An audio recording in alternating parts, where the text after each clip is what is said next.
Assalamualaikum warahmatullahi wabarakatuh. Gimana kabarnya hari ini teman-teman? Alhamdulillah, luar biasa, tetap semangat, Allahu Akbar. Kita hari ini hari apa ya teman-teman? Iya, hari Jumat. Kita masih di pekan kendaraan alat transportasi, subtema kendaraan di udara, subtema helikopter si besar yang punya baling-baling. Kita hari ini permainannya apa ya? Sebelum kita bermain, kita membaca doa terlebih dahulu ya teman-teman. Ketika berdoa, A'udzu billahi minasyaitonir rajim. Bismillahirrahmanirrahim. Alhamdulillahi rabbil alamin. Ar-Rahmanir-Rahim. Maliki yaumiddin. Iyyaka na'budu wa iyyaka nasta'in. Ihdinas siratal mustaqim. Siratal ladzina an'amta 'alaihim ghairil maghdubi 'alaihim waladdallin. Nah, kali ini Ustia akan mengajak teman-teman untuk mengambil hikmah dari kisah Nabi Yunus. Nabi siapa teman-teman? Nabi Yunus. Nah, silakan teman-teman menyimak video Kisah Nabi Yunus alaihi salam ditelan ikan paus. Kisah ini disebutkan beberapa kali dalam Al-Quran.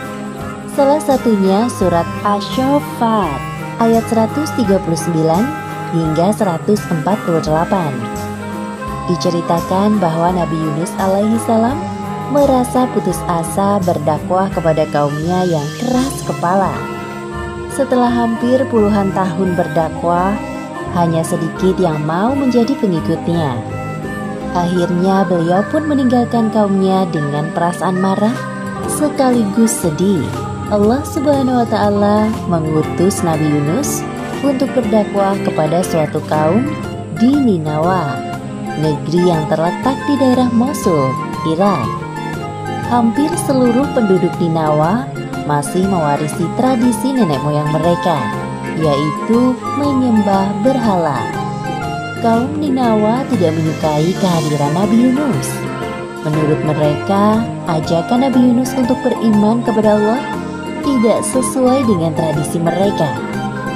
Wahai kaumku, berhentilah menyembah berhala-berhala itu. Sesungguhnya mereka tidak dapat memberi manfaat apapun kepada kalian. Hanya Allah satu-satunya Tuhan yang pantas kalian sembah. Diam saja kau Yunus. Engkau bisa bicara begitu karena memang bukan dari keturunan nenek moyang kami. Ya benar, inilah ajaran turun-temurun dari nenek moyang kami. Sedangkan engkau hanya pendatang di negeri kami yang tidak tahu apa-apa. Pergilah, kami mau beribadah kepada Tuhan yang nyata terlihat, bukan seperti Tuhanmu yang tidak terlihat. Hahaha, kasihan sekali dirimu, wahai Yunus. Nabi Yunus mulai tersulut amarahnya mendengar cemoohan dari kaumnya. Bahkan dengan beraninya mereka menghina Allah. Lanjang sekali kalian berkata seperti itu tentang Allah. Wahai kaum Ninawa, tunggulah sebentar lagi azab akan turun kepada negeri ini. Aku telah berkali-kali memperingatkan kalian. Setelah beberapa tahun berdakwah, pengikut Nabi Yunus hanya sedikit. Berbagai cara telah dilakukan untuk mendekati kaum Ninawa, namun mereka malah menghina Nabi Yunus. Sampai akhirnya beliau mulai putus asa. Kemarahan dan kekecewaannya bercampur menjadi satu. Kemudian Nabi Yunus mulai berdoa kepada Allah. Ya Allah, ya Tuhanku, hamba sudah tidak tahan lagi menghadapi keras kepalanya kaum Ninawa ini. Sekiranya Engkau mengutus hamba untuk berdakwah di tempat lain, hamba bersedia. Ya Allah, hamba mohon kabulkan permintaan hamba ini. Disinilah letak ujian Nabi Yunus. Beliau tidak sabar dalam menghadapi kaumnya dan akhirnya memilih untuk meninggalkan negeri Ninawa. Padahal tugas dakwahnya belum usai. Tak lama setelah kepergian Nabi Yunus, hal buruk terjadi pada kaum Ninawa. Tiba-tiba, cuaca yang awalnya cerah berubah menjadi gelap. Hah? Keras sekali suaranya. Apakah ini yang dikatakan oleh Yunus tempo hari? Wahai ayah, aku takut. Jangan takut wahai anakku. Ini pasti azab Allah yang dijanjikan Nabi Yunus kepada kita. Satu persatu kaum Ninawa mulai keluar dari rumahnya. Mereka bersujud dan mulai menyadari akan kesalahannya. Ya Allah, maafkanlah perilaku kami yang tidak mau beriman kepadamu. Kami sudah zalim kepada Yunus, Nabi utusanmu. Ya Allah, ampunilah perbuatan kami. Kami sungguh-sungguh bertaubat kepadamu. Ya Allah. Kemudian Allah tidak jadi menurunkan azab kepada penduduk negeri Ninawa. Seperti yang disebutkan dalam Al-Quran, Surat Yunus ayat 98. Ketika mereka, kaum Yunus itu beriman, kami hilangkan dari mereka azab yang menghinakan dalam kehidupan dunia, dan kami beri kesenangan kepada mereka sampai waktu tertentu. Sementara itu, Nabi Yunus telah berjalan cukup jauh. Sampailah beliau di tepi pantai. Langit sore nampak bersahabat. Terlihat di sana ada kapal yang akan berlayar. Kemudian, Nabi Yunus pun ikut masuk ke dalam rombongan kapal yang akan berlayar itu. Semua orang heran melihat penampakan seorang nabi di dalam kapal. Namun para penumpang tidak berani menyapa Nabi Yunus. Mereka hanya saling berbisik. Nahkoda menggerakkan kapal cukup cepat. Ketika berada di tengah lautan, seketika itu angin bertiup kencang dan menggoyangkan sebagian badan kapal. Sepertinya akan terjadi badai. Lihat, hujan mulai turun. Aduh, bagaimana ini? Kasihan sekali anakku. Maaf tuan, sepertinya kita harus mengeluarkan barang-barang agar kapal tidak tenggelam. Baik, Mereka pun mengeluarkan semua barang dan menjatuhkannya ke laut. Kami sudah mengeluarkan semua barang. Bagaimana keadaannya? Sepertinya harus ada dari kita yang turun dari kapal. Beban kapal ini masih terlalu berat. Apa? Bagaimana jika kita lakukan undian saja untuk menentukan siapa orangnya agar adil? Ya, cepat kita lakukan. Para penumpang kapal, termasuk Nabi Yunus, melakukan undian. Ternyata nama yang keluar adalah Nabi Yunus. Hah? Tidak mungkin dia. Aku yakin dia adalah orang baik. Nabi pula. Bagaimana kalau kita undi lagi saja? Ya, undi saja lagi. Lakukan lagi. Setelah melakukan undian kedua dan ketiga, tetap saja nama yang keluar adalah Nabi Yunus. Melihat kenyataan tersebut, Nabi Yunus pasrah dengan keadaan. Sudahlah tuan-tuan, tidak perlu dilakukan undian lagi. Aku ikhlas dengan keputusan ini. Aku akan turun ke laut agar kapal ini tidak tenggelam. Insya Allah ini takdirku. Orang-orang melihat Nabi Yunus dengan perasaan tidak rela. Kemudian Nabi Yunus bersiap untuk turun dari kapal. Beliau menatap ombak yang bergulung-gulung di hadapannya. Ya Allah, mungkin ini balasan bagiku atas sikap pengecut dan tidak sabar menghadapi ujian dakwah dari kaumku. Ampuni aku ya Allah.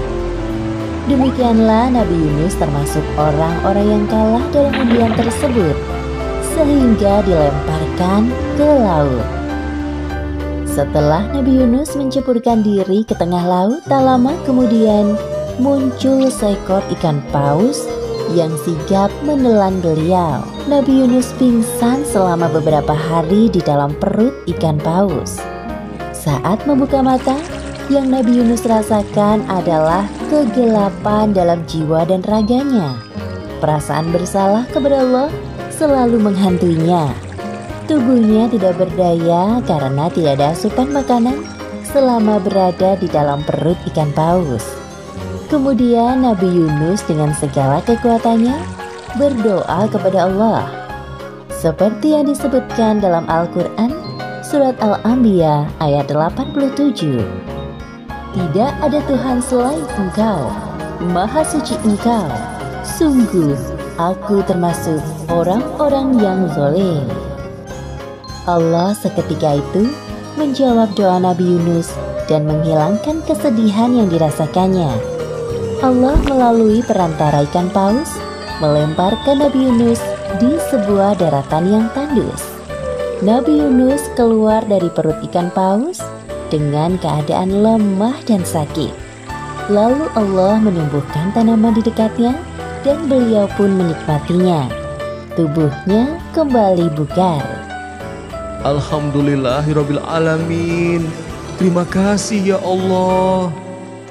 Setelah kondisinya berangsur pulih seperti sedia kala, Nabi Yunus kembali kepada kaumnya di Ninawa. Sesampainya di sana, Nabi Yunus disambut hangat oleh kaumnya. Beliau sangat terharu atas perlakuan yang diberikan oleh kaumnya. Kaum Ninawa sekarang sudah jauh berubah lebih baik dari sebelumnya. Mereka hanya beriman kepada Allah Subhanahu wa Ta'ala, seperti yang disebutkan dalam surat Asy-Syaffat ayat 147 hingga 148. Dan kami utus dia kepada 100.000 orang atau lebih, sehingga mereka beriman. Karena itu, kami anugerahkan kenikmatan hidup kepada mereka hingga waktu tertentu. Demikianlah akhir kisah Nabi Yunus alaihi salam. Hikmah yang dapat kita ambil dari kisah ini: pertama, hendaknya kita belajar untuk bersikap sabar dalam menahan amarah. Kedua, Allah mengabulkan doa hambanya yang bermasalah dengan syarat seorang hamba tersebut harus bersungguh-sungguh dalam beribadah kepada. Teman-teman sudah menyimak kisah Nabi Yunus semua ya? Iya, hebat. Pasti teman-teman sudah mengetahui apa isi dari kisah Nabi Yunus. Nah, sekarang dia akan mengajak teman-teman untuk mengambil hikmah dari kisah Nabi Yunus tadi. Kira-kira apa ya hikmah yang bisa kita teladani saat mengambil hikmah dari kisah Nabi Yunus? Jangan lupa direkod dan dikirim di grup WA ya teman-teman. Terima kasih teman-teman sudah mengikuti permainannya Usdia. Marilah kita tutup permainan pada pagi hari ini dengan bacaan Alhamdulillah, Alhamdulillahirabbil alamin. Ustazah akhiri, wassalamualaikum warahmatullahi wabarakatuh.